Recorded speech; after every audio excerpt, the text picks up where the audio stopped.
Hello and welcome to bondpod, presented by Soups and Sabers. My name is Jordan, and this is a special episode that was repurposed from our Films for the Very First Time series, where I showed Casey McGeorge his first couple Bond movies. And we started with Casino Royale. So, like I said, my name is Jordan, and with me today is Casey McGeorge. McGeorge, Casey McGeorge. How's it going, everybody? It's going good. Yeah, if you couldn't tell from Casey's intro there, we are talking about Bond, James Bond, as we will be discussing the first of the new films of James Bond, Casino Royale, the 2006 version of that, which stars Daniel Craig, Eva Green, Mads Mikkelsen, Judy Dench, Dame Judy Yeah, Dench. yeah. Let's make sure we give Dame Judy Dench her respect. We have directed by Martin Campbell, screenplay by Neil Purvis, Robert Wade, Paul Haggis, and it's based off Ian Fleming, who created James Bond, his novel Casino Royale. Um, and it was released November 17th in the US anyway, of 2006. It made $616 million at the box office. That is what we're talking about here. I think this is also going to be a fairly different episode in the sense that a lot of the ones I've shared have been movies that I have either like probably seen on release or have loved for a long part of my life. While this is something that I really just watched for the first time 3 years ago. So this will be, as we talk about like where were you in 2006? It's not like I was watching this in 2006 either. And it really, I've only seen the Bond movies of Daniel Craig. So to kind of get that out of the way first, I don't have a lot of reference points for like previous Bond stuff. I know of like the generic, I guess stereotypical Bond stuff. Um, you know, 007, him saying Bond, James Bond, M being the leader of MI6 and stuff. Like I know that type of stuff, and I know that there's like gadgets and stuff, but I have not seen still to this day any of those older ones. I want to go back and watch some of them. But really, my only experience with Bond before this would be like parodies or over my friend's house. He had like I think the GoldenEye N64 game that we'd sometimes play. That was it. It was really my only experience with Bond. So I ask you, Casey, as somebody that also has never seen any Bond movies, what's kind of kept you away from Bond, and where were you in 2006 when this one released? So I've known about old Jimmy Bond here for a little bit longer, right? I grew up during the '80s. I'm a little older than you, so I was alive during the '80s. I remember like A View to a Kill. I think Duran Duran did the theme song for that one, and there were a few James Bond movies that were released when I was a kid. Um, I never got a chance to watch any of them. I don't know why. Uh, and then I know they went through the Pierce Brosnan phase. Um, like you, I knew the basics. British guy, drinks martinis, shaken not stirred, right? Works for British intelligence agency. Um, he usually ends up going. They didn't show it in this one, but he usually ends up going through like after he gets his mission. He goes through some warehouse or wherever, looks at a bunch of gadgets. They tell him what this stuff does, right? Comes into play later. He goes to some island or some cave somewhere, does something, sees some very attractive women, sleeps with a lot of them, kills a bunch of henchmen, eventually fights the bad guy, gets captured by the bad guy, gets tortured, but the bad guy monologues too long. Excuse me. Bad guy goes on a monologue too long, and eventually he ends up saving the day from nuclear threat or whatever the case is, and he lives happily ever after. Right. The biggest thing I knew was he had probably one of the coolest theme songs. Like, I don't care. The theme song, as the Yeah. kids say, the theme song slaps. Still does. Even if you go, and I know they have, like Adele did, one of the Bond songs not that long ago. I think Madonna did one a while back. Duran Duran. Yeah, I think that was Duran for. Duran did one. I think that was for "View to a Kill." Um, Yes. Yes, it was. That's the name of the song, too. Yep. um, so like McCartney. Didn't McCartney do one? he might have, but like I know the basics, and then like you said, I know they parodied a lot, and most of whether it's cartoons, TV shows, and then Austin Powers kind of parodied it the most, right? Like that was pretty much a direct parody of James Which Bond. we've talked about on here. Yeah, Yeah, last that year we talked talked the first about Austin Powers. when we watched,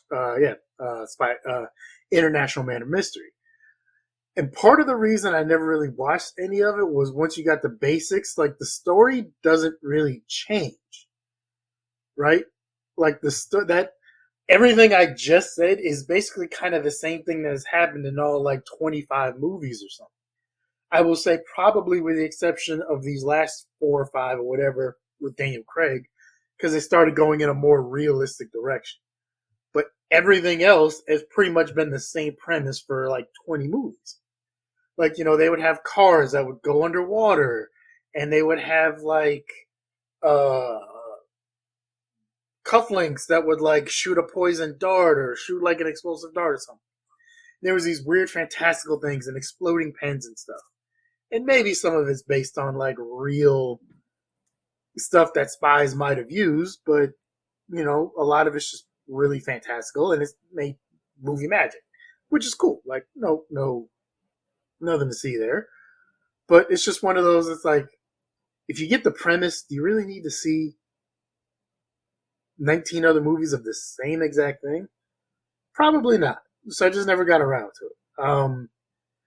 2006, still in the Army. I was stationed out here in California at Fort Irwin, the National Training Center. Or I was getting ready to move to El Paso, Texas to go to Fort Bliss. And that was either my second or third deployment to Iraq. And I remember it was a big deal because they had cast a blonde guy as James Bond. What were they thinking? Yeah. Right? Like, what was going on? There's a blonde dude with blue eyes playing James Bond. Like, that was a big stink in 2003 and 4 when they first announced it. And Yeah. some people were Which like, is crazy to me because that is not like that doesn't seem like a big thing. But it doesn't until you look at their history for like the 20 movies previously where it was always the same basic character. It was, right. I mean, obviously it was always a tall, he's in shape, good looking dude. Sean Connery, Timothy Dalton, Pierce Brosnan. And they all had the same basic look, dark hair, they can rock the hell out of a tuxedo. So much, in fact, I don't know if this is one of your facts, I might be spoiling, but when Pierce Brosnan was playing Bond, he was cast in a movie called Tom's Crown Affair. But one of the things in the contract for being James Bond is he cannot wear a tuxedo in another movie that is not a James Bond movie. So there was a scene in A Thomas Crown Affair with Rene Russo, and in order to get around his contractual obligations with James Bond, he had to open up the jacket, and then because obviously all these sophisticated men don't wear clip-on ties, they wear real bow ties that you tie. So he had to like untie the tie and like have the jacket open, and I think like a button or two on the shirt open, so they could get the gist of it's a tuxedo, but people wouldn't look at it and be like, "Oh, it's a James Bond movie," or "That's James Bond." So like they had all these like there's these weird rules that they had to follow too, and that was just one of the weird ones. But yeah, even for the most part, I think with a few exceptions, like the gadgetry, I think I pretty much nailed like almost what happens in a lot of this James Bond movie. Yeah.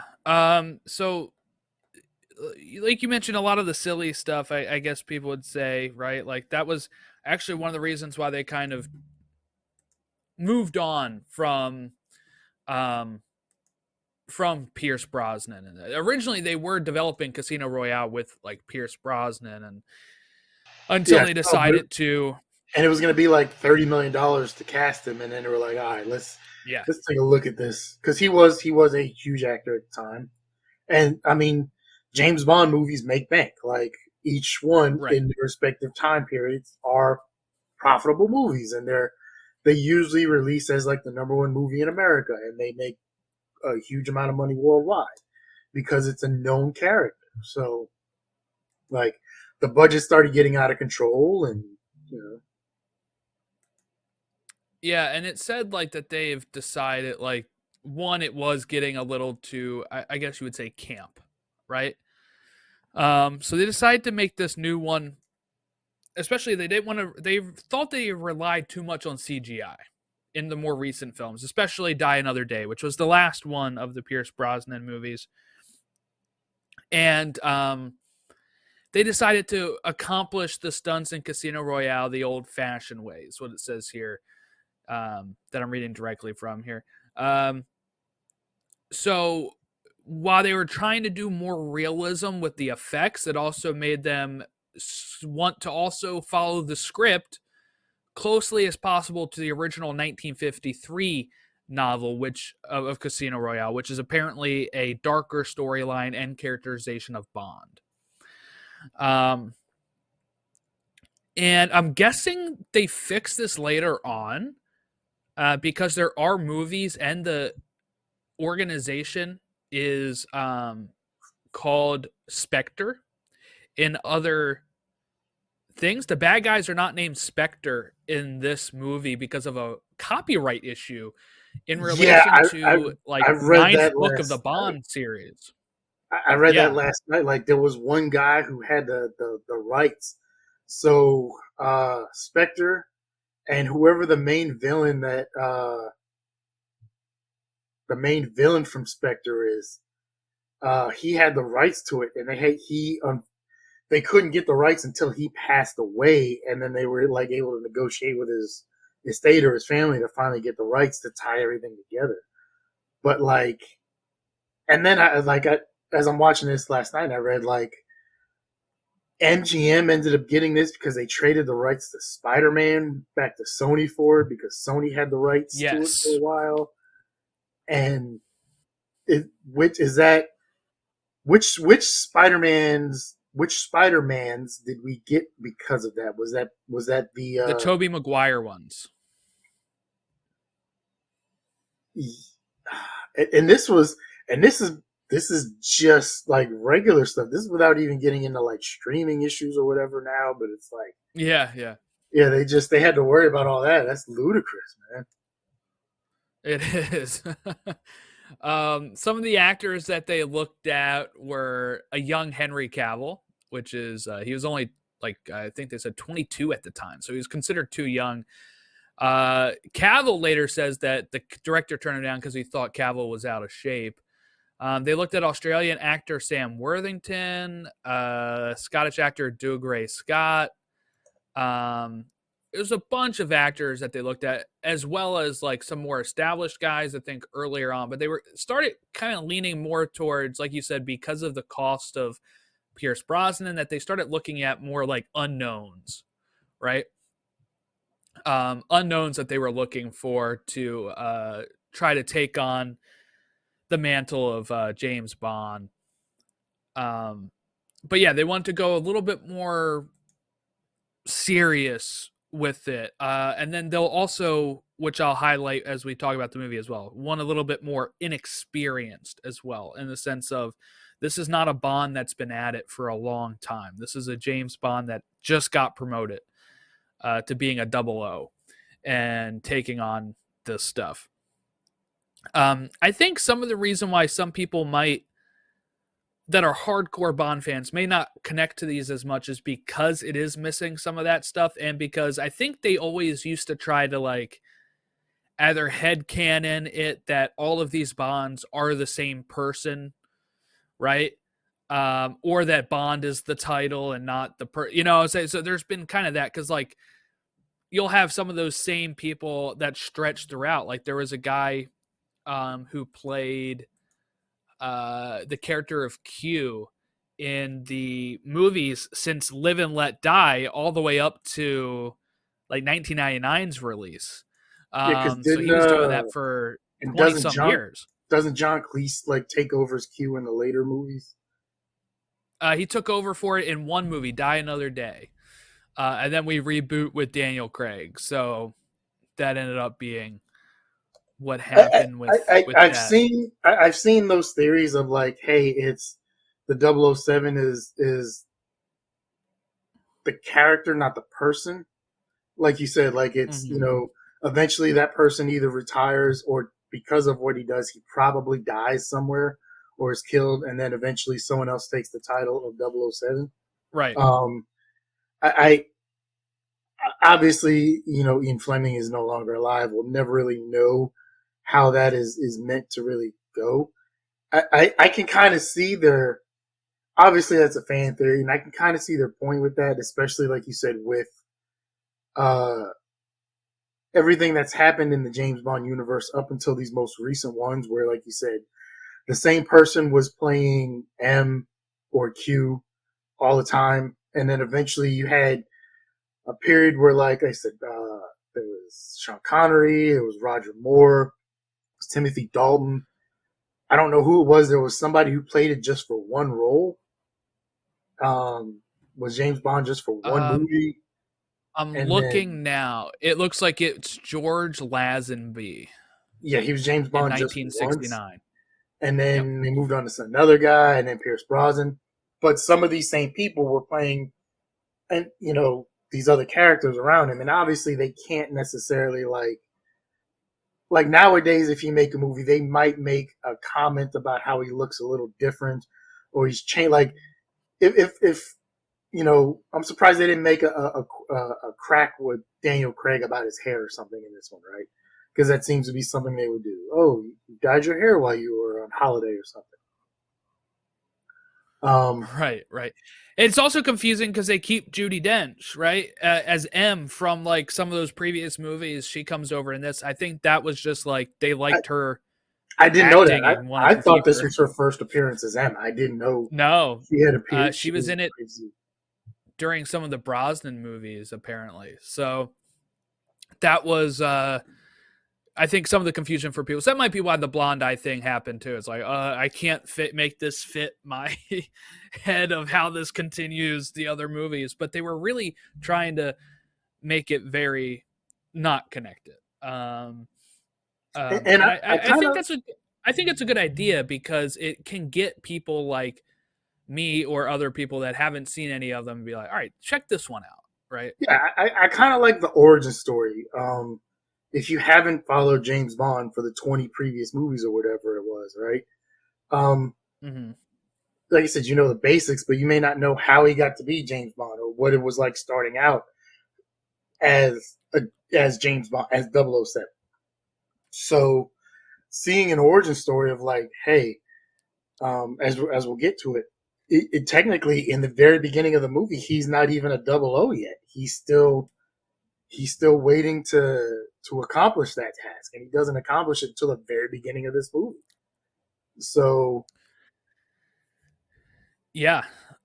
So, and you mentioned the songs too. I did look it up. Paul McCartney did write "Live and Let Die" in '73. So yes, this has been a thing that like maybe I can find a list of Bond songs, right? Like, um, it became a big thing, right? Where like people would release the James Bond yeah, get a top theme pop star movie, from the current time to right? do the theme for James Bond for this movie, and I think it became a pretty coveted thing. Like it wasn't just like, let's just pick this person. Like people were actually campaigning or trying to pull strings behind the scenes to get that because it was such a huge deal.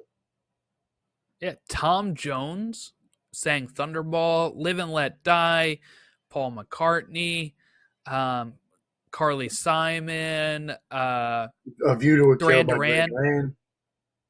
yeah, Aha, Tina Turner Sheryl Crow, Madonna, um, Like you said, all of this. Adele.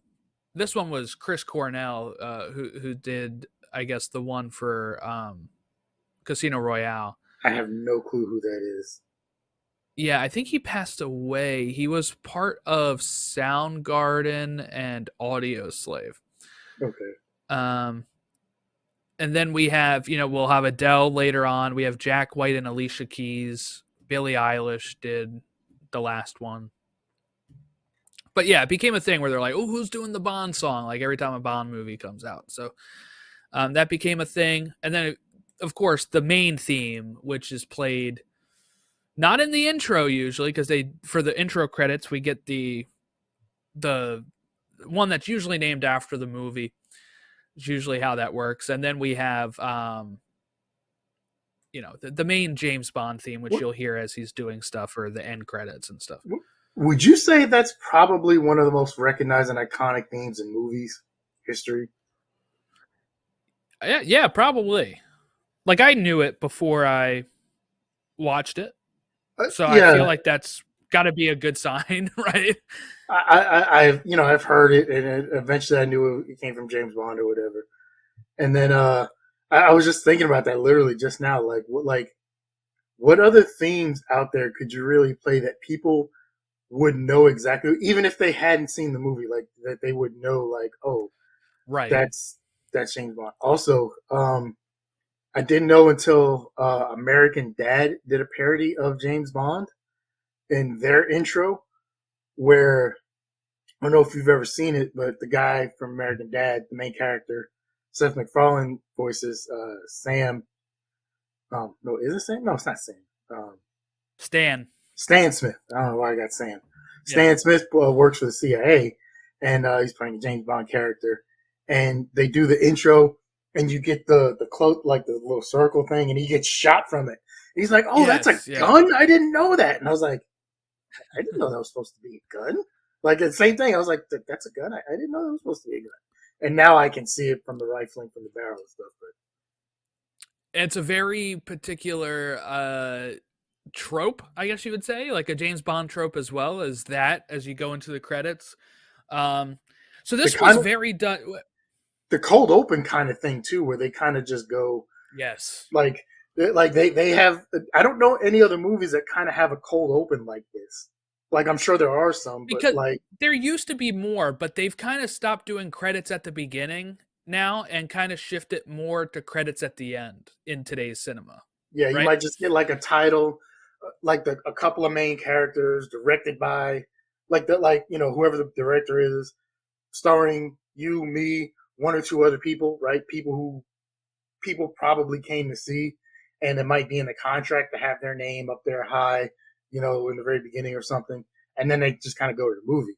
But here, like you got like the whole thing. You almost got gaffers and grips and stuff, and but yeah. But like I said, you get the cold open, and then you get the theme song, and then the credits roll and everything. And I was like, wow, this is once again seeing it parodied, never seen it done in live form until last night. Yeah, so we have this starts off a little different than any James Bond one, I would say, too, that I've seen anyway, because it is in black and white, and it's usually, I feel like the opening scenes are like an action set piece. This is kind of both. Like it is a little bit of more of a conversation between him and the guy he's taking out, right? And it's in black and white, I guess, because it is a flashback. We're getting a little bit more of a flashback here as he is getting his license to kill. He's getting promoted to 00 status by assassinating a traitor here. And the guy even says like, "Oh, Bond, you're not a double O yet." Something about like you're not a 00." Yeah. And he's like, "Your kill count's 0." And he says like 2, actually. Right? Or no, and we flash back to him fighting these guys. It takes 2. He's got 1 already, so he needs another one to get it. Great opening. I telegraphed one thing immediately, because it's like, okay, you go into your office or wherever you're breaking into. Like I think it was this guy's office, and he's trying to steal secrets. Right? Yeah. Okay, cool. You go in there, somebody's waiting for you. Right? Not cool. Gonna be a tense thing, and like obviously there's some stuff's about to have to go down. Okay, got it. Um, if he was already waiting for you in the office, there's like a 99.9% chance that your gun is not going to have any bullets in it when you decide you're going to pull it out. That was Yes. sitting in your desk. Like that was easy to telegraph where it's like, oh, that's a bad move, man. That gun is not going to have any bullets in it. Come on now. Yeah, you think he's an amateur? Well, he does. He does think he's an amateur, I guess. So he I guess doesn't think it's technically he gonna. was an amateur because he didn't Yeah. receive his license to kill until this one. So he's kind of doing these two pro bono. I don't know, Right. Right. but I mean, yeah, he's a rookie, so I guess he might make a rookie mistake, But He didn't. He takes out Dryden, and we also see, like you said, the barrel of the gun thing, where he, the guy's getting back up and is about to shoot, and we see from through the gun's perspective of Bond turning around and shooting him, and that launches us into the opening. So, what was your first thought with this opening, especially starting off in black and white and all that? the black and white got me for a second because I was like, okay, did my TV mess up? Just the whole Like, movie like this? well, no, because I just wasn't sure, but I was like, obviously, I knew the movie was, eventually gonna be in color. I've seen clips from it and everything, but I was like, is this a sign I need to get a new TV? Damn it! Like, because I've had my TV's had some wonky color things happen before, and I've had to unplug it, kind of reset it. So I was like, plus I think you remember when I first got the TV and I had all those issues trying to get it when we were doing the break room for Superstore, and it's like 6 years ago, so that was a while. So it might be around the time to be getting a new one. I was like, man, damn it. But great intro, tense scene. Once again, love the origin story. And honestly, I love the intro credits. Like I said, this was the first time watching the James Bond intro and everything. And with obviously the title is Casino Royale, and eventually he has to go play poker in this movie. So that there's big poker scenes, right? And having the card suits in the intro and everything, I thought it was great, and I thought it was done really well. Question for you, and this will come up later. Do you play poker at all? I'm out of practice, but I used to play a lot. I actually had I don't know, I was in high school. Maybe I had a poker themed birthday party, and we had So the poker tables and the poker chips, and we would play rounds with each other. And it used to be something we used to do a lot. I used to even play with my grandmother. But yeah. so me and a bunch of guys at the post office I work with get together usually when we have a Monday off or a holiday. A few times a year on Sunday, we'll get together. Every now and then it'll be a Saturday night if there's a UFC fight.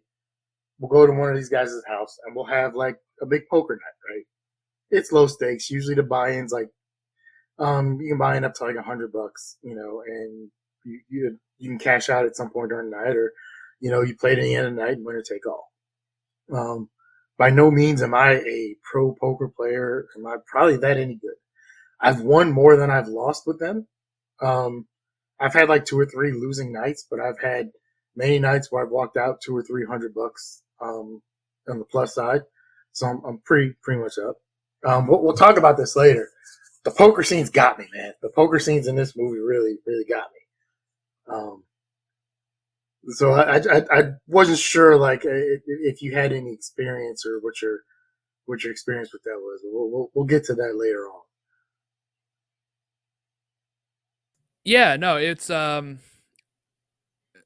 something that I used to do a lot more than I used to, and I used to do a lot more than I do now. I should, I don't know, even when middle school, like my friends would come over and we'd play poker. I don't even know what really got me into it, It, I I'd guess. say it But was probably because in the mid 2000s, like there was a huge poker boom. It started being it shown may on like be. Yeah. ESPN and ESPN2. Mhm. 'Cause I I'll be also had a honest, Game Boy game that was called like Texas Hold'em Poker. I had never heard of That's how I Texas learned. Hold'em until like the World Series of Poker became a big thing. Like the only thing I knew was like I'd heard it or played 7 card stud, and obviously like That's five what they're card draw. playing in this. They're playing Texas Hold'em. Yeah, but like I played 7 card stud or whatever a little bit, and obviously the one everybody sees in like the old cowboy movies, like 5 card draw. Right, you dealt 5 cards, you can put whatever back, and then if you've ever seen Maverick, like that's what they play in Maverick, which is an awesome movie. Um, but for whatever reason, around this time, early 2000s, uh, there was a big poker boom. Like I said, it started being shown on like ESPN2 and ESPN, and then like it became this huge thing. And next thing you know, it's on like NBC, and then there were all these online poker stars and all these online gambling sites where you could play poker, and it became this huge deal. So that, like, not saying that's exactly what it was, but considering that's when you grew up around the same time, it's probably when you might have got exposed to it, really, unless it came from your family otherwise. No, I don't think so. Like I definitely I was the poker player in my house. Not my parents, not Yeah, my sister. It was me. And then like I taught my grandmother how to play like Texas Hold'em, and we would, when I go down to the beach to visit her when she lived down there before she moved back, that's what we used to do. Um, yeah, I don't know. I don't know. I guess it may have just been the TV exposure. I had a Texas Hold'em Game Boy game, and it was just. I don't know if I got the game because I was into it, or if I got the game like and as a then got gift it, or something. and then got into it Yeah, like I because don't of know. the game. But like, I can Right, imagine like they probably wouldn't have made the game if it wasn't. You know what I'm saying? Like because it popular was around the it. Yeah, that would boom. have been Yeah, around probably it like it, it made the. '03. Yeah, because Yeah, that's around the time it started becoming a big deal. And then, like I said, they used to have like poker on NBC on like the weekends, especially like after football season, where yeah. once football season ends, they don't. There's not a lot sports wise going on, and then you had celebrities starting to get into it, like Jennifer Tilly and a few other celebrities. They do Start like the celebrity poker nights too on some Yeah, channels. and then and then it helps when you can watch it from one of those perspectives because you're watching it, you see like, okay, this is what the deal, or this is what each person has, and then they start showing you the percentages and stuff. So it's easier to look at and play when you can see that. It's a lot different game where there's 8 other people at a table and you know you have no clue what else is going on. You're just like, oh, There's the one year, I forget what it was. I watched the World Series of Poker late at night and watched like this German guy named, I think his name was Pius. He won. Um Pius Hines, I think his name was. He won, and I like was rooting for him because I am German heritage and take German classes and all that kind of stuff. So it was like one of those things. I remember staying up till like I don't know 2 a.m. watching this poker tournament go on. Um, but yeah, no, this was we start off with the cold open, we get into the credits, and then we start off with the Madagascar foot race here, where they're um where he's going after somebody, and it was something that I couldn't remember. Like I'd watched all five of these movies of the Daniel Craig ones in pretty quick succession because I bought like a digital pack on Vudu that had the first four, and it came. I think I got it on sale right before No Time to Die came out as the last one, and I went to like I binged them pretty quickly, like over a span of a week or so, and then went to see the movie. So I couldn't remember like when this one started off in black and white. I was like, oh, this is how this one opens. Okay. I was like, maybe it doesn't have that Madagascar scene. And then right after the credits, it's the Madagascar scene. I was like, oh, okay. So, look, we're not going to spoil your ranking or anything of this, but for me here, I forgot how badass this movie is because, like, most of the stuff I remember from these movies, I think come from this one. Because then I was like, oh, which one has the airport scene? And it's this one. I'm like, oh, okay, this is which one has the Bahamas scene where he sneaks in the security camo? Oh, it's this one. Like this one was just like the first hour I felt like is very like boom, boom, boom, boom. Like I forgot we hopped around so much. I mostly remembered this movie being the poker movie, but there's a lot of like Bond stuff here well before we get to the poker stuff. And what I really liked about this Madagascar scene, this is what I talk about when I mean inexperienced. You have this guy doing acrobatic shit, and you have Bond just burst through the drywall. He's like, I am just going through this. Well, see, that's one of the things I really like about it in the aspect of they wanted to go a more realistic route, right? So, you get the guy he's chasing, whoever the bomb maker is, they identify. Side note, let's before we get to that, I'm pretty sure the guy he was working with there probably got bit by that cobra and he's probably dead. As I saw that and I saw him fall in that ring, I'm like, oh, he's probably didn't. But especially the thing of like, hey, take your hand away from your ear, man. Like, you know, but it was little things where it's like, okay, in a lot of these movies, obviously you have to aspire something like this has to be like an expert in like hand to hand combat and some other things, right? I get that. He's got to know how to fight. Cool.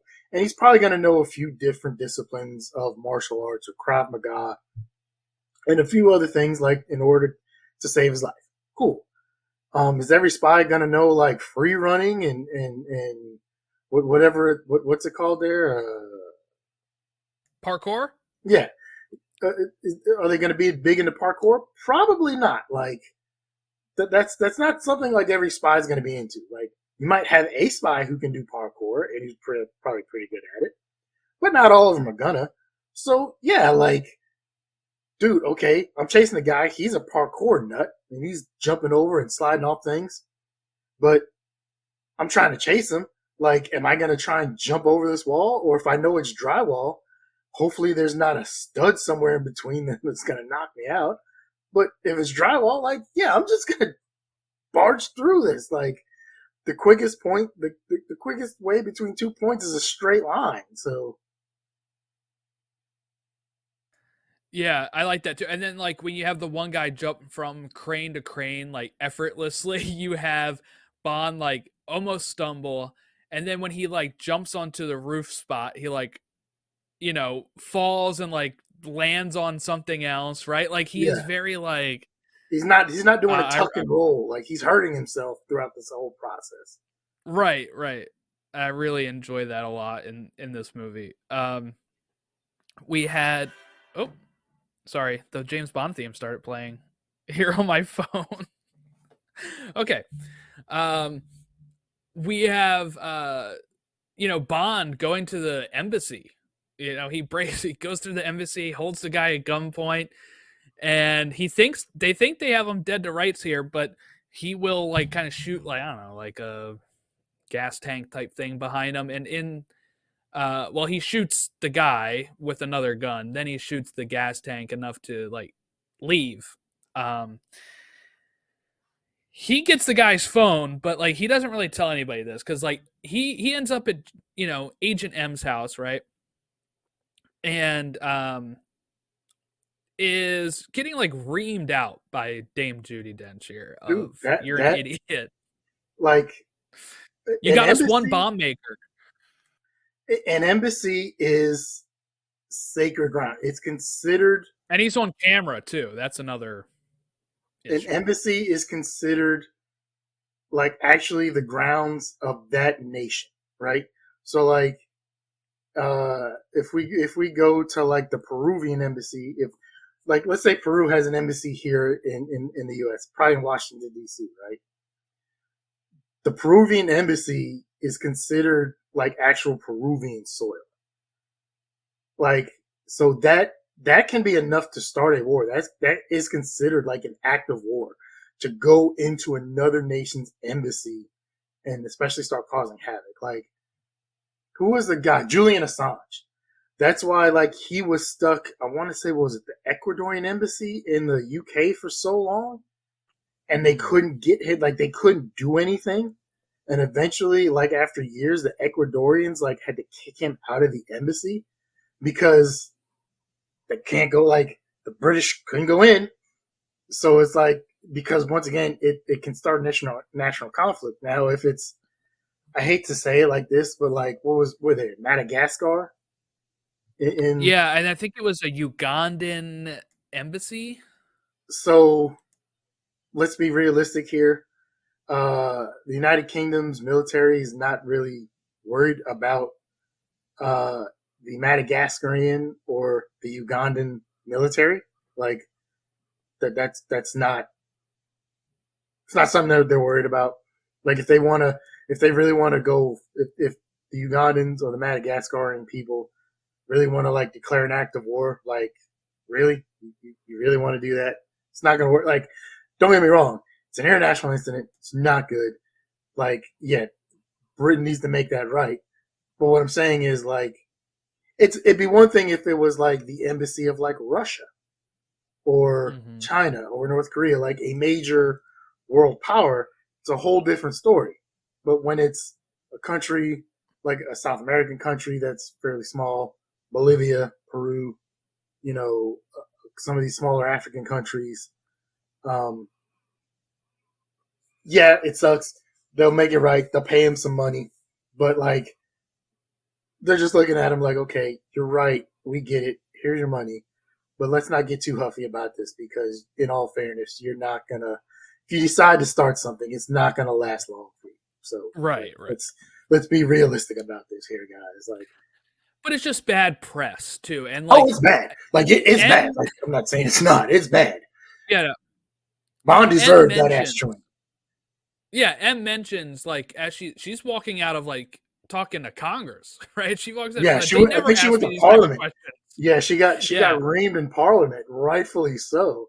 And she even told Bond like they want your head, and I'm thinking about giving it to them. Like, yeah, I love this scene so much. This I think when you have Daniel Craig, and he wasn't as well known then, but like you have Daniel Craig and Dame Judi Dench having this conversation. I think they're playing off each other so well in this scene. He even mentions like, "Oh, I thought M was a randomly assigned letter, but it actually stands for." And she's like, "Utter one more syllable." I will have you killed. I haven't seen Judi Dench in much, right? Obviously, I know who she is. I'm not sure where I was first exposed to her. I'm sure I've seen her in other movies. I just cannot think of what I might have seen her in, right? Quick side note: is she still alive or is she no longer with us? She's alive. She's 90 years old. So like I said, I know of her. I've probably seen her and stuff. I just can't think of what I might have seen her in previously. She is a powerhouse in this movie. She plays a very fierce character, but she holds her own in that role, being in charge of MI6. And she is definitely, even in her advanced age. So if she's 90 now, she was what? So her character would have been in her 70s during when this came out. Yeah, this is almost 20 years ago at this point. Somehow 18 years ago. So yeah, she's in her 70s. Late 60s, early 70s. But she is not to be trifled with by anybody, including whatever members of parliament rightfully decided to ream her for what happened. So she gives a phenomenal performance in this movie. Yeah, she's great. But we get a good something that comes back around at the end, right? She will ask him, tell him, I need you to know who to trust, right? Like that is what I need you to do. and he doesn't even tell her that really has this lead at all. Like, he got the guy's phone. She's thinking, I think, that he just got You the just bomb killed one maker. bomb maker, and that's it. Right. And he says, I thought one less bomb maker is a good thing, right? He's not showing all of his cards here, but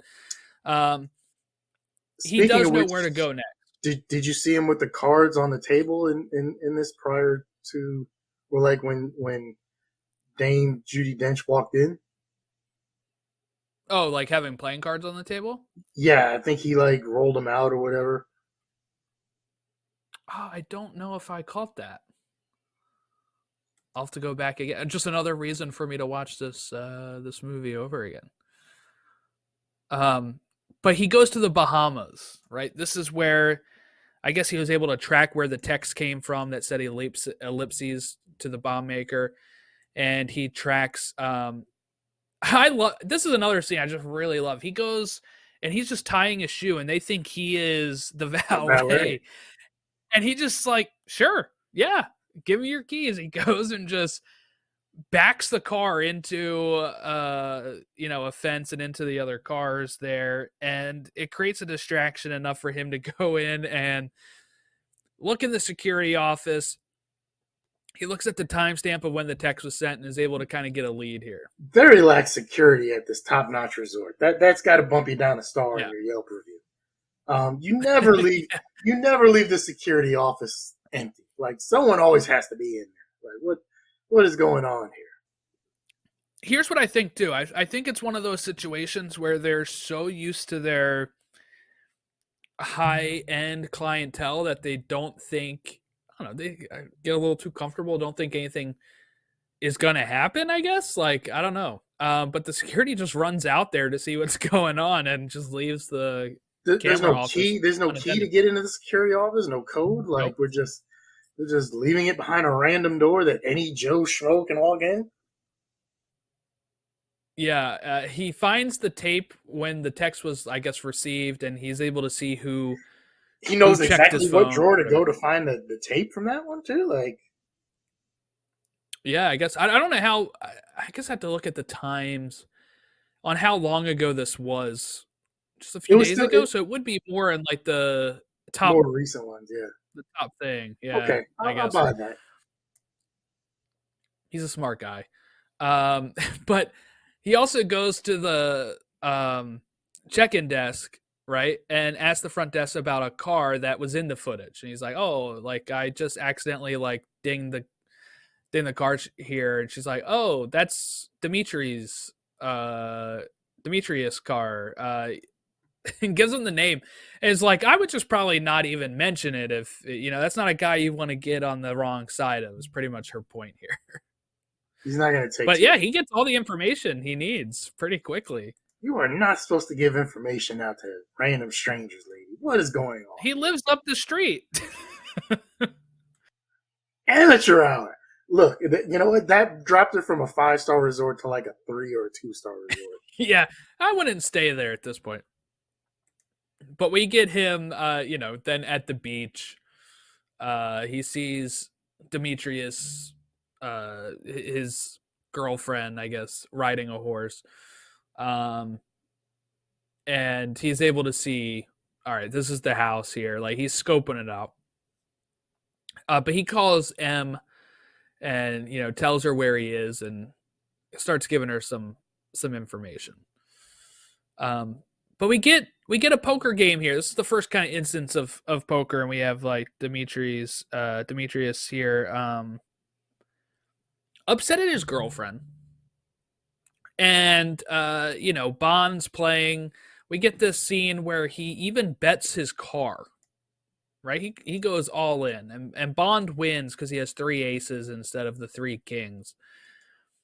And you get this nice scene where she's going to the car after the valet picks it up, and she doesn't realize that he had bet the car.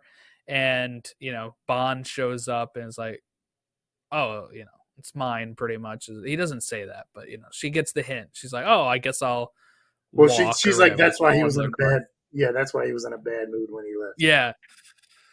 And Bond's like, oh, I'll give you a ride. And mentions like going back to his place and just makes a complete circle back to the valet, gets out, and they go into the He resort. said it wasn't far, so Yeah. Her little like, I don't know, smile or laugh as she gets like, oh, okay, I get it. But they have a drink and they're making out as well here in the place, and he will then call the front desk and order a drink, and they ask, is it for, one glass or two, and he says one, and he ends up leaving because she gets a call from Demetrius and he's on his way to Miami. So Bond knows, I have to get out of here, I have to get to Miami. And that's where we go, and there's like this body world exhibit here where they're making the exchange. No, pretty interesting. But he like goes to a bag check, leaves the bag check thing on a certain display, another poker display actually, and at the body world exhibit. And another like ellipsis text has come through, right? Bond is able to kill Demetrius. This is it for him. Gets him. They have like this knife struggle. He stabs him, steals his phone, and pretty smart again here. He sees the text come through, and he just calls the number back to see if the guy responds or reacts at all, so he knows who to follow and who has the new bag. But yeah, we're like less than an hour in, and we're already at our third location. It's fine. yeah. I didn't realize there was the Bahamas in this movie. I didn't know there was a Madagascar. Honestly, I didn't know where the movie took place. I would have guessed like Monaco or Macau or something from the poker aspect of it, but I didn't know. Just because those are pretty big gambling hotspots for the extra wealthy there.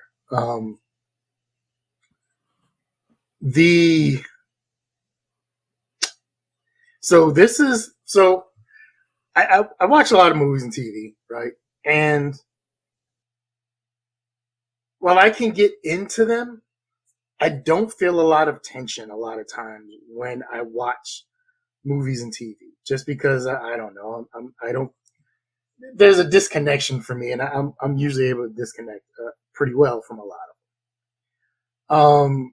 I forget what it was. Whatever movie we watched where I talked about the Alfred Hitchcock quote about tension or suspense. Jingle all the way. Yeah, there was some suspense in there, not as much. I forget what it was. Oh, I think it was Mr. and Mrs. Smith. When we watched Mr. and Mrs. Smith. Right. And I brought up the quote Alfred Hitchcock talked about suspense and, with the bomb under the table.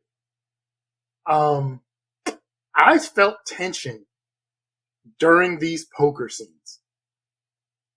Because, once again, I'm not a pro player by any stretch of the imagination.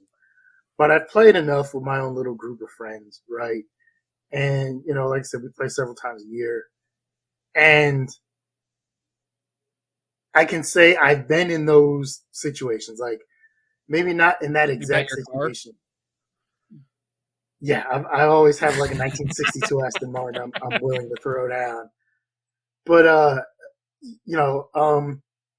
so if you look at the math on like shuffling of a deck of cards, I think that like the amount of combinations are ludicrous. I think they said there's more combinations than there are like grains of sand or something in the world. Like the sheer amount of number combinations that they have is crazy. But I've had similar tension-filled moments with me and my buddies where it comes down to one or two of you, and sometimes you just make a bad beat, man, and you think you've got it, and then I mean, Demetrius had 3 kings. He's thinking he's riding pretty high here.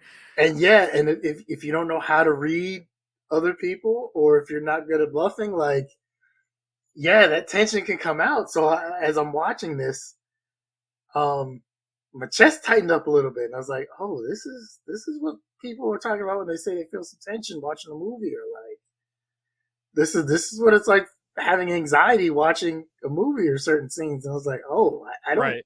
I don't like this. Like this is not good. I don't like this at all." Um, but I did like it in the other aspect. But Yeah, yeah. uh, yeah, and then No, decided, hey, I'm just gonna, you know what, you stay here. I know we were about to have. I know technically we were about to have relations. all night to have relations, giggity giggity, right? But you know what, you stay here. I'm gonna get on a plane and go back to Miami for a couple hours, and I'll be back. Okay, Yeah. sure. Like, look, I'll say this: as a spy, he has to have certain skills to be able to blend in and probably be good with the ladies, and I get that. He's also got to You have have some to know good when to self. turn it down. He's got to have some self control Yeah. because it wouldn't. How hard would it be to be like, well, I can catch the next flight to Miami. That's in like, 'cause I can't imagine there's not a lot of flights from the Bahamas to Miami. That's in another hour. So I can get at least a good 15, 20 minutes of fun in here real quick. Right. And then he might miss him. And then this whole movie doesn't happen. Yeah. Like, or Yeah. as you know, yeah, I won't go there. I was gonna repeat a line from True Lies, but I don't know if that'd be appropriate in this guy, aspect. But like, yeah, like you gotta gotta turn that off quick. You gotta hit that switch really quick to be like, I Yep. gotta go. Yeah, and then getting to Body World here in Miami. This is probably my favorite scene or set piece of the movie is the airport. Um, you know, inside the bag is a security uniform that the guy he's following is going to change into, and the code on the door is ellipsis. That's one of what they were why they were sending it, I guess. And he gets the idea after he calls M and M's assistant answers. He's like, actually, I gotta go. And he like doesn't really hang up. I guess he just lowers the phone, I guess, and ends up typing in the code, and he goes through. Um, the guy now steals a police car, right? And he's going to set a bomb underneath like this fuel tank truck And, that he's driving. and actually, we skipped a small part where he actually logged into M's network, logged into the network with M's username and password, obviously knowing that they would be able to track that and see who he's Yes, yeah, looking yeah, at and who he's getting information on. So he's doing this really smart where, like I said, he's leaving breadcrumbs for them to follow. And then, like I said, he sees he starts looking up these people using M's information, and they can track and see that. And then she kind of gets the gist of like, oh, this is who, okay, Dimitri, but then other known associates of Dimitri, and then that leads us to Matt Mikkelsen's character, which is like, oh, this is yeah. who's The street. behind all of this. Like, so he's uncovering more of the bigger picture for them, in a great way. So Yeah, very resourceful. And we get this like just I think really well done fight scene in the on the truck here. We get Bond running up some stair cars. You're gonna get some hop-ons, right? And he's going to just make it jump hot. onto the the gas truck or the fuel truck, whatever it is. And they're just having this huge fight as they're trying to drive as the guy's trying to drive this bomb over to like the new airliner, Skybus airliner type thing Yeah, something that they're company's releasing unveiling. its brand new, like the largest plane in the world or something. Yeah, and Bond is actually going to be able to stop it, and the other guy ditched. and he's thinking he got away with it. He tries detonating this bomb, I not saw this realizing coming that from a mile Bond. away. Me too. I saw this Me one too. coming from a mile away, where he, So he great. he's hanging out the door. He looks over, sees the bomb. It's like, okay. My thought was, okay, just grab it and chuck it, right? Like, just grab it, get rid of it. And then when you see him struggle with the guy again, and I'm like, oh, he put that bomb on him. I was like, Yep. good move, James. Good move. Like, yeah, that's not gonna end well for you, buddy. No, he detonates it and it starts hearing it beep, and he's like, "Oh God!" Oh shit. But Bond does get arrested. He ends up getting released, I guess, by MI6, and they go back to the Bahamas, and we find out that Dimitri's girlfriend Solange here is dead, and because he killed Demetrius, they had nobody else to torture, is what M says. So she was tortured before she was killed to try to find some sort of information on Bond. So it's kind of also showing Bond that, he is making mistakes as he goes. While it does look like he's doing a great job to us, there are some mistakes where some innocent people, I guess you would say, or people that are not as involved are getting kind of caught up in it. And then we find out that what's his name? Lefebvre? Le Chiffre. Le had planned on. I don't get the whole thing with shorting and doing stuff at the stock market, but he was whatever he was going to do was going to cause that whoever makes that airplane to go bankrupt. But because Bond stopped that, Le Chiffre lost over $100 million of his client's money. That they're gonna come and try to collect later. that's $100 million. Like, yeah, that's a lot of money. Like, I borrowed $20 from you. You might be able to hide out a little bit, and eventually you might be able to forgive $20. $100 million. But there's going to be some issues there. So I think we're like more than an hour in this hour 20-minute movie, and we're just now getting introduced to our Bond girl Vesper as he's on the train. We get introduced to Vesper. I thought the other girl was Vesper at first, because I don't think they ever mentioned her name. Yeah. And I mean, once again, she's another very beautiful woman. So I'll say this. I had heard of Eva Green prior to this movie. I know she was in one of the Sin City movies, and she had done a few other things. So I knew of her.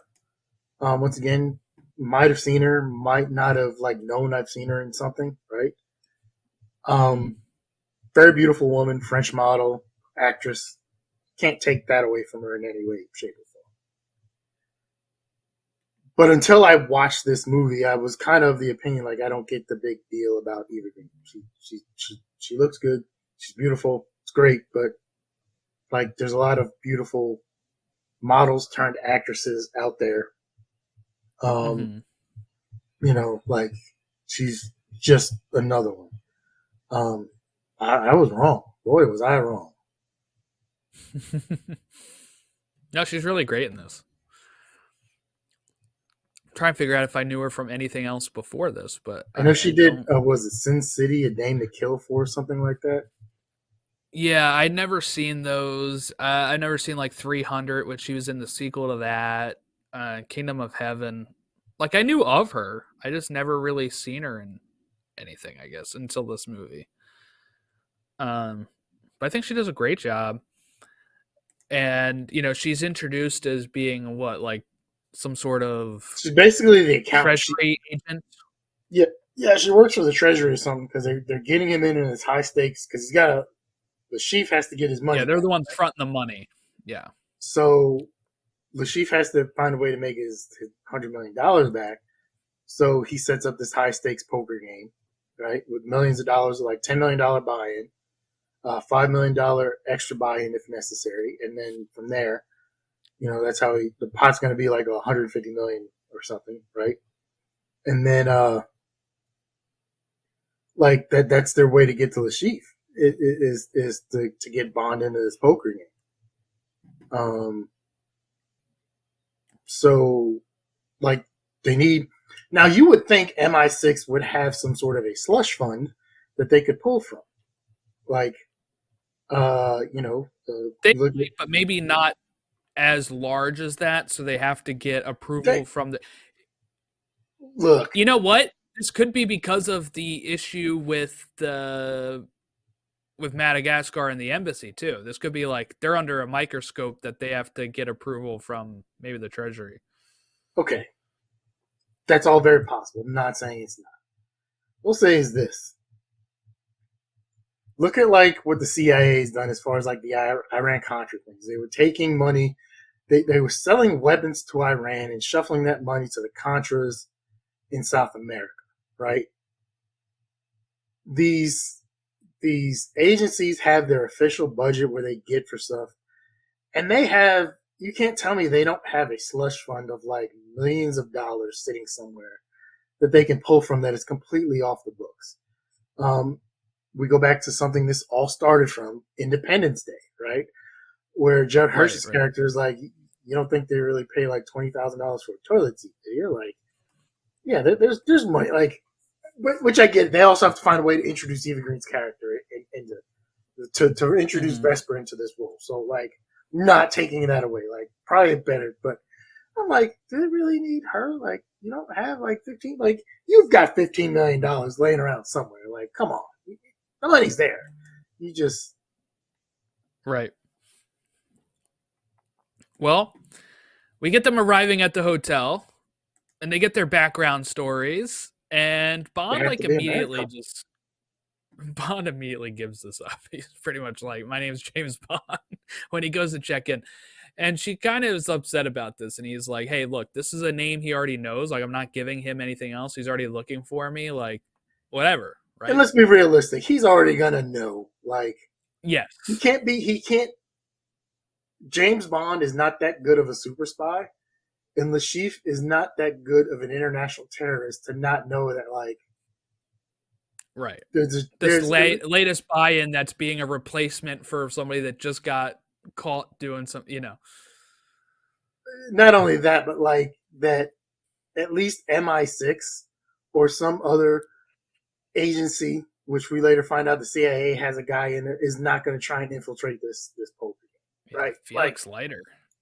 Like, come on, like, you know who you're dealing with here. So like, we can try and play these roles, or we can just like in poker, we can go heads up, face to face, and go from here. Right. Yeah, I know. I like this approach from him. Bond's like pretty much why keep the charade, right? He knows. I know that he knows. He knows that I know that he knows. Like, let's just quit going in circles. Let's just do this. But he's also given a new car that has a cool like automatic glove box. That's like a defibrillator. It has guns. It's got all this cool stuff in it that we get foreshadowed here when he. That's the goes first out time to we see him in Aston Martin, right? Yeah. Okay. And they go to meet Vesper and Bond's contact named Renee Mathis. It's another person that's going to come up. Did you catch the amount of product placement in this movie? No, I didn't really. That kind of stuff actually never hits me because it's just real world brands that I never get. No, this was a lot. So obviously you have the Aston Martin, you have the watch he talked about on the train. There was the Sony Vaio computers that were very blatantly placed, right? Usually most computers are just a blank gray back, right? Or like they'll put like a logo over the Apple thing, right? Right. So you can't see Apple, but like, and then I saw the Sony Ericsson from the phones quite a bit. They made sure those were in the shots quite a bit. And I looked up, and I think for Spectre, for one of the last ones, it wasn't for No Time to Die, one of the last ones, there was like $45 million in product placement. There was a ton. That's how they make some of their budget back. Yeah, that's how some of these movies. They said I think Man of Steel. it almost I think fully Man of Steel had 160. it almost fully funded one of the movies. And Yeah. then it got like they did scale it back for one of the movies because it was like there was a lot of it was just blatant and it was really bad.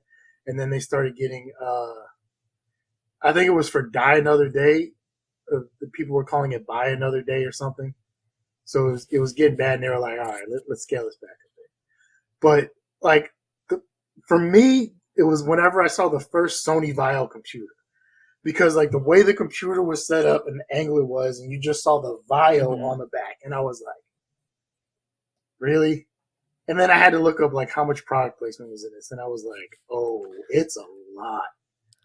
And then I saw like the Sony Ericsson on the phone, and I was like, "All right, Sony, like I get it." Yeah, I didn't even realize any of that stuff. But yeah, they have like I guess a Blu-ray player, a Vio laptop, a Yeah, camera, and a Walkman. a lot of it was done by Sony, which I'm now Yeah, just yeah, thinking. Sony. Yeah. So that Interesting. No, I didn't notice that.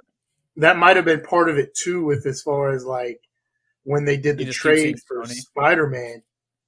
Oh, maybe. Like, hey, look, we're gonna throw some products in this movie. Right. Um, we get the games. Oh, so they meet with Mathis. He has helped take out um the guy that they're replacing the buy-in for, right? Like it's he like planted something, right, that gets him in trouble. And now Bond is going to buy in. Um, we have his first like real meeting with Lashif, who's like, "Oh, is it Mr. Beach or Mr. Bond?" Right? And um, they have a $10 million buy-in, and they go alphabetically. So Bond has to go up there and create a password first.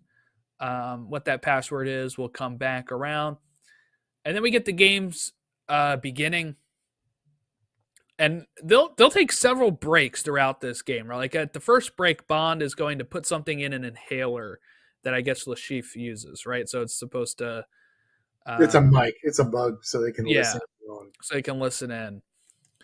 Um, Also, during one of these breaks, we have Obano, who's the character from, I guess, Uganda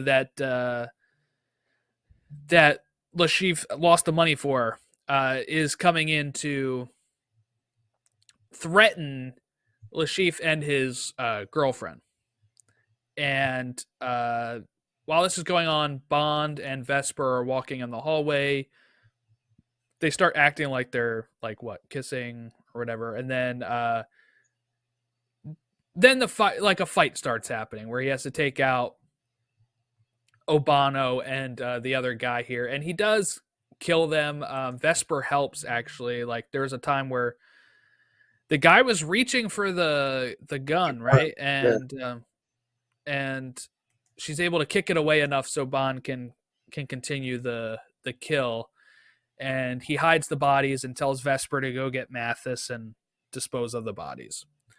But when they come back to the table and stuff, right, Bond's changed his shirt because it's all covered in blood, and Lashif notices that, and Bond also notices a tell that Lashif has when he is bluffing, um, which again comes back around to Lashif notices is able to change his tell, and it does make Bond lose um, a one of the handsome sum of rounds. money. Yeah, he Yeah, goes. he gets out. Yeah. Um. So I don't know if you were going to mention it. The scene where Bond goes back into the hotel room and we see Vesper in the shower, right? Yeah, Because she's just gone through a traumatic. She's an accountant, right? right, She's right. there to handle the money, and her job is actually like an accountant. Um, she's probably never seen anybody get killed like that before. She's probably never seen a dead body or anybody get killed at all And then she has to see James Bond go through all this, protecting her. They got shot at and everything. So when I was on IMDb last night, I saw initially she was supposed to be like just in her underwear or like nude in the shower, sitting there like trying to process all this. But I guess it was Daniel Craig who brought up like that's not the kind of person she would be. Like she just saw something this traumatic. She's not going to take the time to probably take her clothes off. She's Right. probably just going to like hop in the shower there and like try to start decompressing and try and process this like as it is, not like, oh, let me get undressed and get in the shower for a sexy type scene. And Daniel Craig was the one who was like, no, that doesn't really fit. And then that's where we got the scene we saw, which I think works out a lot better. Yeah, because he joins her in with his clothes getting all soaked as he sits with her. and he's got, he's understands like this is normal for him. Like what he's seeing, what he's dealing with, he sees all the time. He deals with all the time. I'm sure he has to process it in his own separate ways, whether that's with his many different martinis or his affection for women or whatever, or whatever, however he deals with it, right? But he's gonna find a way to deal with that at some point too. It's a lot, but like I said, she's an accountant. She doesn't deal with it. She probably doesn't leave the office ever. Like she probably has a regular 9 to 5, Right. drives to her office, deals with spreadsheets and paper, some phone calls and meetings, and then goes back home, right? And now she's here. She's just got shot at. She had to help you kill a guy. Like, yeah, Mm-hmm. let's take a step back and let's try and help you process this and see what you can do to help you out. And I thought that was a very interesting and really well done scene. Yeah. We also get when Bond does lose, right? He She won't give him the loses. money to buy back in. Yes. Yeah. We're at a point here where he's kind of running out of options. But we are introduced to CIA agent Felix Leiter, right? Who actually will give Bond the money. Now, he is a famous Bond character. He's been played through many different types. He's always like a CIA American operator that is a friend of James Bond in these movies. Okay, I did not know that. I thought Played by is Jeffrey he Wright. Played by is Jeffrey he Wright. is he in other James? Is Jeffrey Wright? Does Jeffrey Wright play the same agent in other upcoming James Bond movies, or is Yes, he this like a one does. shot? Yep. Oh, so if I watch more, I'll see him again eventually in another movie or Yep. so. Yeah. Okay, He's a frequent I don't remember how many. It looks like 3 movies Jeffrey Wright appears in as Felix Leiter. okay. I wasn't sure if that was.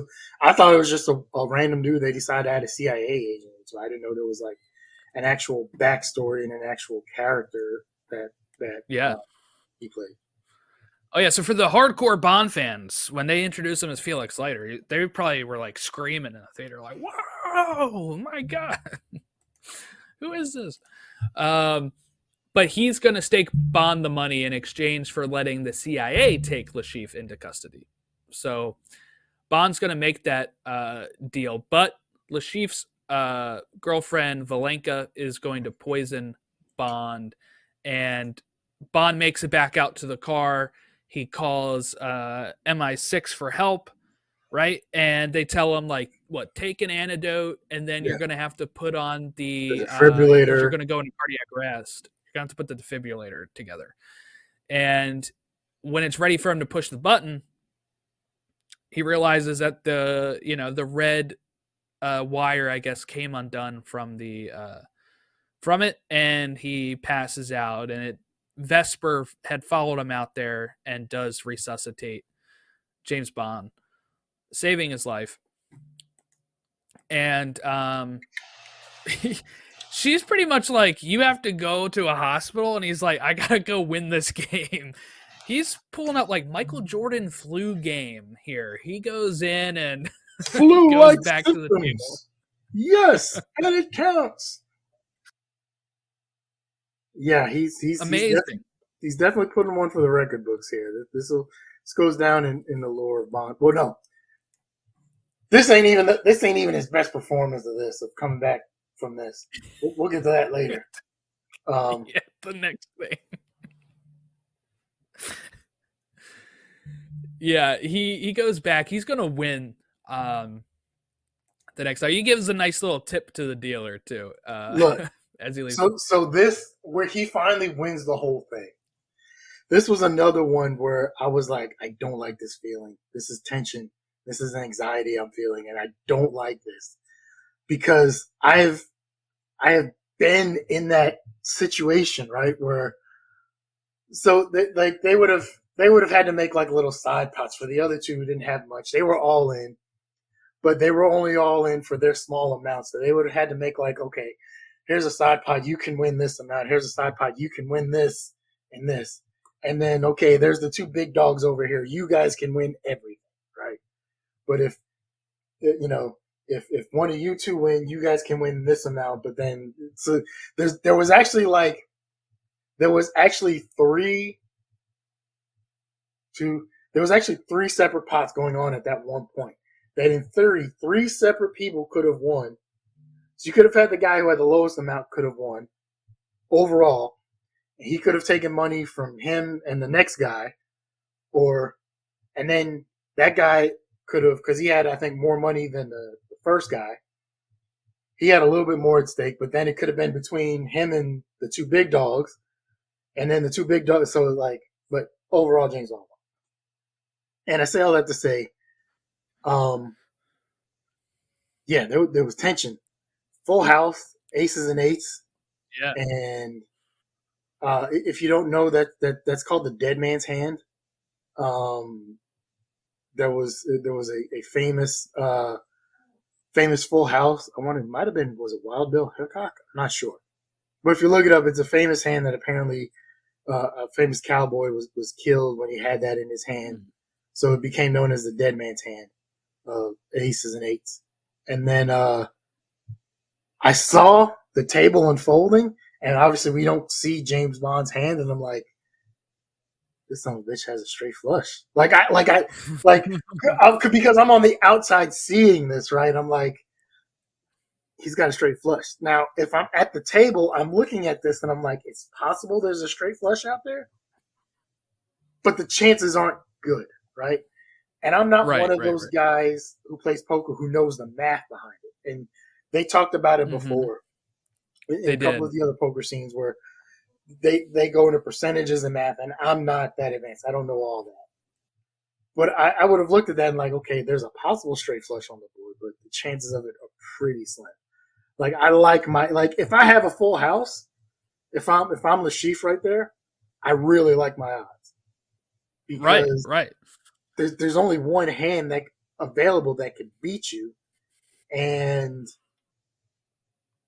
like it's possible. It's not probable. And the probability came up on that one. So yeah, I felt the tension and the stress and the anxiety at that scene, and I was like, oh, this is great, but I don't like this feeling. So now I kind of understand how people say they get very stressed out or feel anxiety when they watch certain movie scenes, and I was like, I don't get it. Why? Like, it's a movie, like it's not real. And then that hit me, and I was like, oh. So you just need poker movies to get it going. Well, the thing is, I've never really watched one. I know like Rounders is out there. There's a couple. Because they never really appealed, like the aspect of the movie otherwise never appealed to me. But seeing this and then knowing there's high stakes because you're international terrorist and James Bond and all this other stuff, and thinking like there's $100 and some odd million on the line in this pot.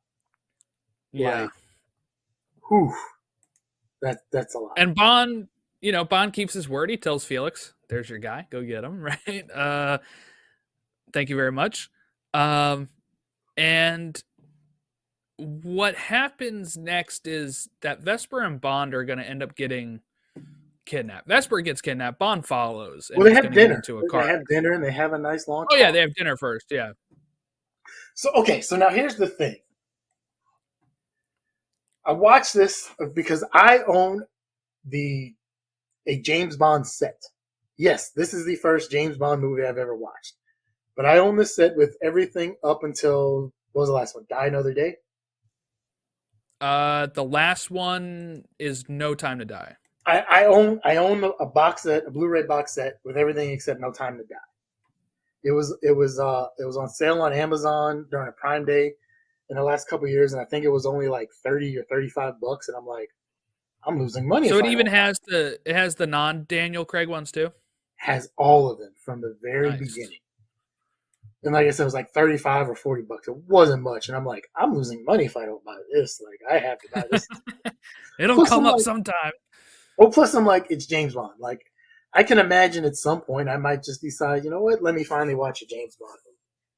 I didn't know it was Mhm. going to be you that was going to make me watch a James Bond movie, but I figured I would at some point.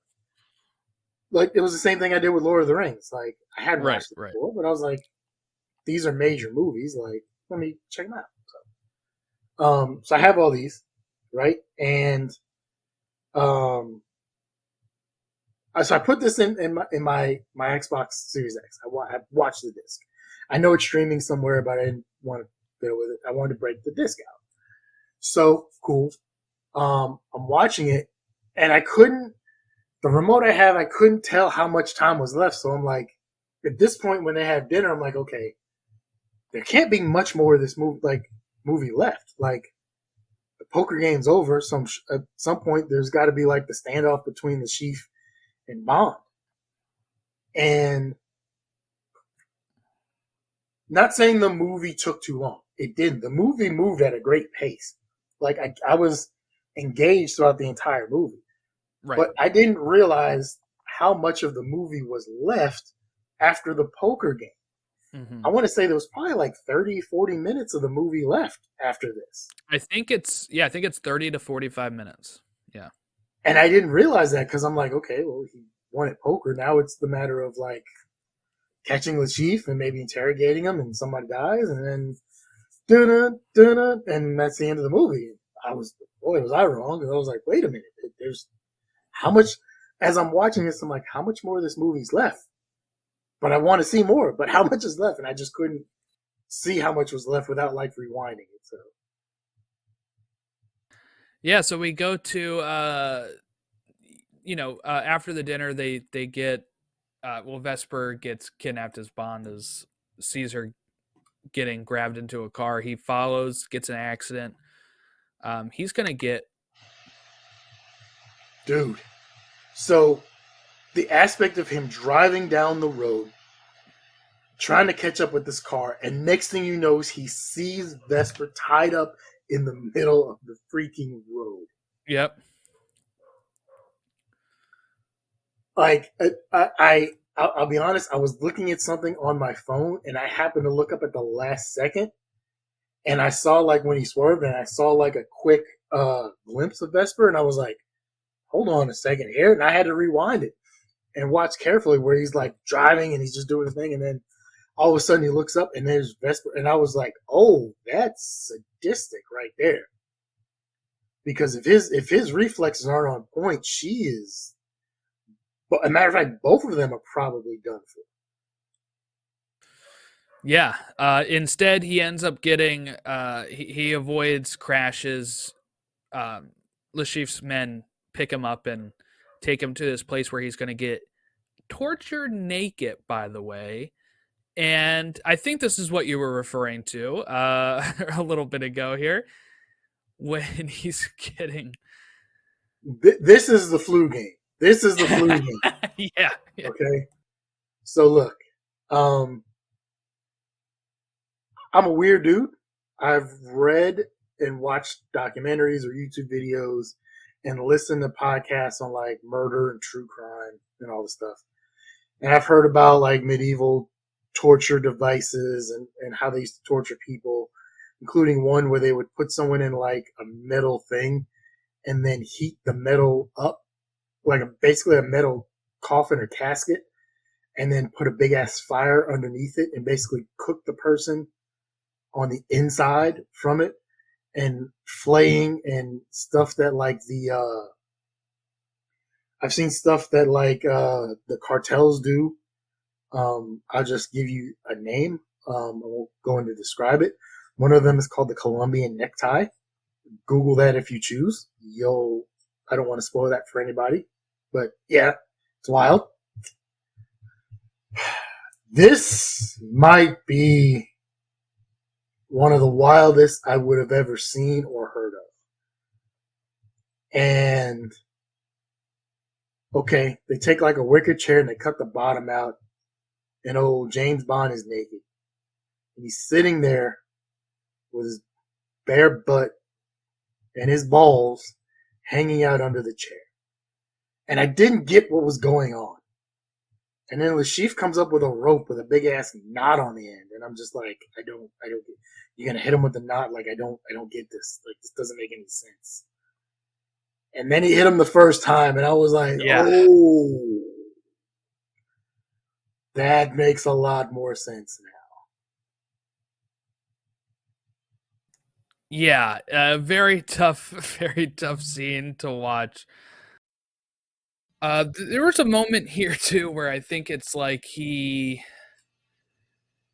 says something like he like laughs and says like everybody's knows you're going to like die after scratching my balls or Balls, something. yes, that might be the greatest line in James Bond movie history, and this is the only James Bond movie I've ever seen. You're gonna die after scratching my balls, and it's just look. I'm gonna be honest. He kind of took it like a man. Well, I can't even really say that, but like he took it and it was just like just kept going, like oh, a little more to the left or whatever. But Yeah. He look, he's trained for this. can you really train Um yourself for that, sir? Like, I don't know, he handles it pretty well. But you know, and Lashif even says like my friend Mathis, your friend Mathis is my friend Mathis, right? And um Bond does get out of this, of course, and he's going to well, one, the guy that like Lashif owes the money to, right, comes in and pretty much is like, hey, you're done. And it's like the one time we really see Lashif, I feel like, be scared of something, right? Like he's kind of been the big bad this whole time. And you get this guy coming in and he's like, I don't know, I'll pay. Doesn't matter. He's dead. which so okay. Once again, going back to what I was just saying earlier, thought we were kind of at the end. The Chief's dead, and then you get like James Yep. Bond recovering in the hospital, right? And one of his partners gets some comeuppance because he betrayed him, right? So I figured, like, okay, like we got a couple minutes, and then the credits gonna roll. That was incorrect. Got like another 15, 20 minutes. um, he awakens in a hospital and is recovering with Vesper. He tells everybody Mathis was working with them, and you know, he gets arrested. And during this time, they come and transfer the money, and he puts in his password, right? Or he tells Vesper to put in the password, and the password is her name, Vesper, right?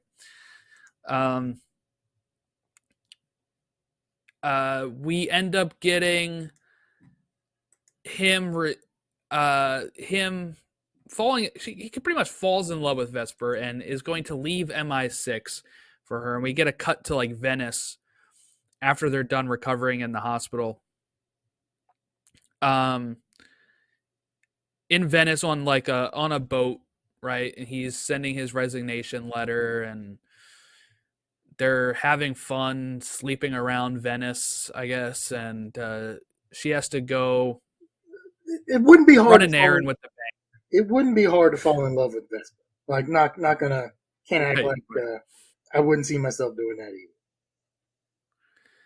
And while she's gone, you know, M calls and is like, "Hey, I got your letter. We'll talk about that in a second. But are you ever wiring this money?" And that's when it really hits Bond that something is wrong here. He calls the banker guy that originally was supposed to transfer it, and he's like, "Oh yeah, no, I sent it, and the funds are actually being withdrawn now at the Venice branch." And he realizes that Vesper has betrayed him here.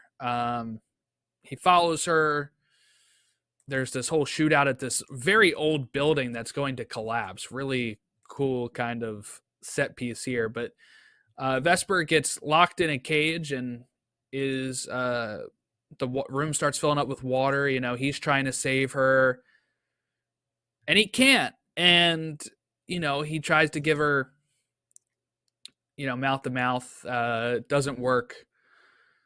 And we get some background filled in at the end here where M is pretty much saying that, you know, like Bond is back to working with them, and says that she had a boyfriend who was kidnapped and would have been killed if she had not cooperated. That's why she did what she did. You know, James is rightfully mad at Vesper, but M kind of points out like she's the one that one, like I guess, saved you originally, but also that she had, you know, kind of traded the money for saving Bond's life after Lashif was killed, you know, because both him and her got out of that. And she also mentions this clears Mathis, and Bond says, "No, it doesn't." And she says, "You don't trust anyone, do you, James?" And he says, "No." And she says, "Good." This is what she's kind of referring to at the beginning here. And she's like, "I need you to know who to trust." And it seems like she says, like, "You learned your lesson. You can't trust anyone. This is the life of a double O."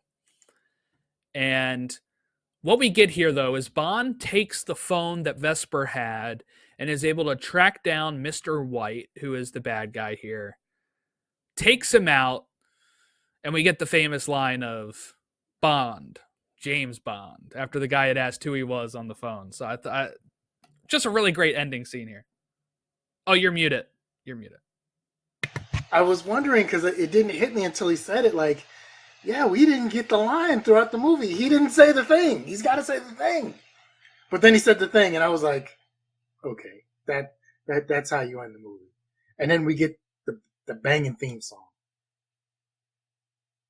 Yeah, exactly. And that is that. So, what is your thoughts on Vesper and the double cross here? This happened in the book, apparently. I looked up, like, this is something they kept from the original book Casino called Royale story. Yeah. Because this is the second version of Casino Royale. Actually, it might be the third. It says third. The first movie is actually a parody movie, Casino Royale, oddly enough. And then there was, like, I guess a TV show it was adapted in as well. So it's the third adaptation of Casino Royale. Betrayal's never cool. But I can understand, like, she's put in a very messed up situation, right?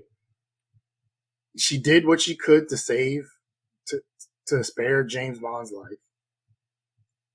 And she basically sacrificed herself in the end because she knew she was wrong. And it's a heartbreaking thing. And this is, I guess, if this is the James Bond origin story, this is maybe probably how we get the James Bond that we know later, who has no connection to women, kind of just sleeps with them and then just rolls on. But I guess he also, I don't know if it carries on in this series. In previous series, he always had issues where eventually they would end up dying. So, like, kind of hard to really have a relationship when everybody you sleep with is getting shot or thrown out of a helicopter or blown up or drowning or something, right? I don't know. Very unfortunate. But yeah, it gives us the Bond we know and love. Yes, it does. And that is the end of the first Daniel Craig Bond movie. Like I said earlier, I forgot how much this movie rules when I was watching it again the second time. I was like, oh god, this is great. I think this is actually probably my favorite of the new Bond movies out of the ones I've seen. I think this one is my favorite. It's usually ranked pretty highly on people's lists when you look at rankings for Bond movies. So For me, a 5 out of 5, of course, for me. This is something that I wasn't sure if I was going to like when I first watched it. Really dug the movie. And what say you, Casey McGeorge? So, as we said, it's my first Bond experience ever.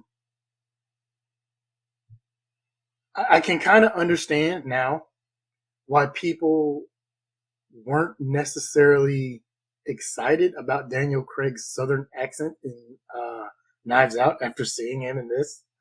Because I don't know what Daniel Craig had done prior to James Bond. Once again, I might have seen him in something. I know he wasn't a huge Not a star, lot. so I Yeah. might not have seen him in anything at all. In all honesty, like I get that, I might not have seen him at all. Like I know this was like his breakout role.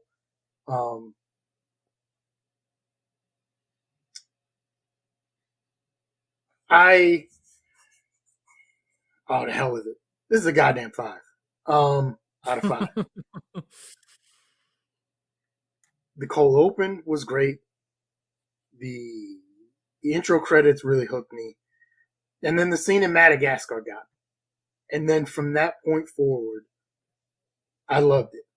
Now I will admit, had I seen James Bond as a kid, I might have liked it for different reasons because, like we said, all the fantastical stuff of like cars going underwater and like super secret agent stuff of like cufflinks that are darts and like pen with poison ink and all, like all this crazy wacky stuff that eventually they realized they had to Right. get away from. And we talked about it. They wanted to go in a more realistic direction with these James Bond movies.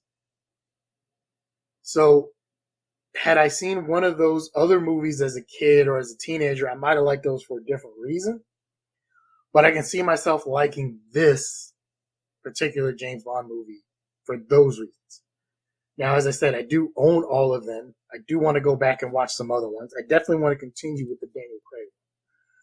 One of the things I was doing, if you were watching this, and you, Jordan, as you've seen, I was looking down. I was on my phone once or twice because that's when I realized I didn't have what is the name of it? I didn't have No Time to Die, so I was actually going on Amazon and buying the disc for No Time to Die. Because that's when I was like, wait a minute, it has everything except for No Time to Die. Like I want to watch. I need more James Bond in my life at this point. Like I don't know if I'll enjoy the other ones as much, right? I definitely at least want to see Goldfinger just because of the Fort Knox thing. I went to basic training and I was stationed at Fort Knox, right? So that I might. I think that would be the next. I think the next ones I would go to is probably backwards. I'd probably go Pierce Brosnan next. I think that's what I would watch next if I was, and kind of make my way backwards to the 61s because I feel like that would probably hook me better, seeing more recent ones and then going back. Yeah, like if anything, I definitely want to watch all the Daniel Craig ones first, and then from there it's going to be: do I want to start the very beginning, or do I want to just like maybe pick and choose? I don't know, but I do want to watch more James Bond. I've already answered. Like, would I buy this? Yeah. Well, let's put it this way: had I already not owned it, I could see myself buying it. I just bought another one, literally within the last hour, and I already own it on Blu-ray. So it is definitely being added to the collection.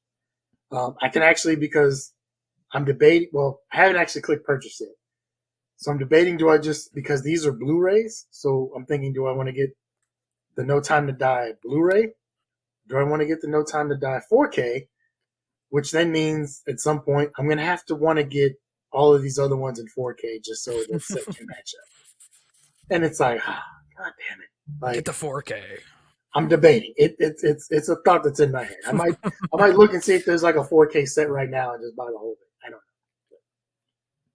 don't know. So yeah, it was definitely an enjoyable experience. The performances were great. Like I said, I can understand the deal with Eva Green now. Dame Judi Dench is phenomenal in her role as M. I cannot wait to see what else she does, and I want to see more in this James Bond universe in these latter ones.